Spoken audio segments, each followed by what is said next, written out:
ગુરુઓને બહાર શોધવા કેમ જવું પડે છે? જુઓ, જેને પોતાના આત્મા ઉપર વિશ્વાસ જ નથી તેને જ ગુરુ બહાર શોધવા જવું પડે છે.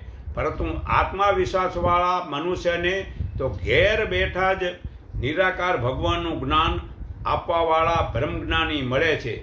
તેથી જ્ઞાન થાય છે. જુઓ, અમોએ ભગવાન નિરાકાર પ્રભુની પ્રાર્થના કરી, ઘણા જ ભાવથી કરી, તો ભગવાને અમારી પ્રાર્થના સાંભળીને જીવતા રજનીકાંતભાઈ તારીખ 5/4/2006 લગભગ 18 વર્ષ પહેલાં અમારી પાસે આવીને અમોને નિરાકાર પ્રભુના દર્શન કરાવ્યા અને તે નિરાકાર પ્રભુનો અમને અનુભવ કરાવી મારી શંકાનું સમાધાન થયું. ત્યારથી સર્વે ગ્રંથો અને ગ્રંથોના દેવી દેવતાઓને માનવાનું અમોએ છોડી દીધું. મેં સૌની પોતાની આત્માની અનુભૂતિ કરી, તેથી તે જાણી ખૂબ જ આત્માજ્ઞાન આનંદ આઠે પોર મને આવે છે. તે જ્ઞાન અમો પણ આ વિડિયા વડે બીજાને નિરાકાર પ્રભુનો પ્રચાર કરીએ છીએ કે અમારી જેમ બીજા સાચા નિરાકાર પ્રભુને જાણીને તેઓ આનંદ મેળવે અને દેવી દેવતાના નાશવંત ફળને છોડી દે.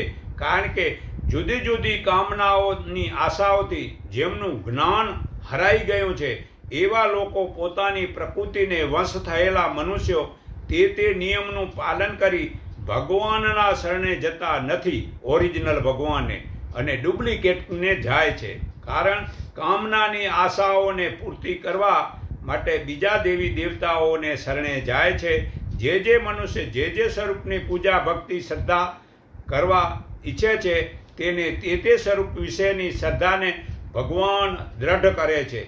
તે શ્રદ્ધાવાળાને તેનું આરાધન કરે છે અને તે દેવી દેવતા વડે ભગવાને જ નિર્માણ કરેલી ઈચ્છિત વસ્તુ ત્યાં ભોગો નાખી દે છે અને તે માણસને પછી ત્યાંથી તે મળે છે.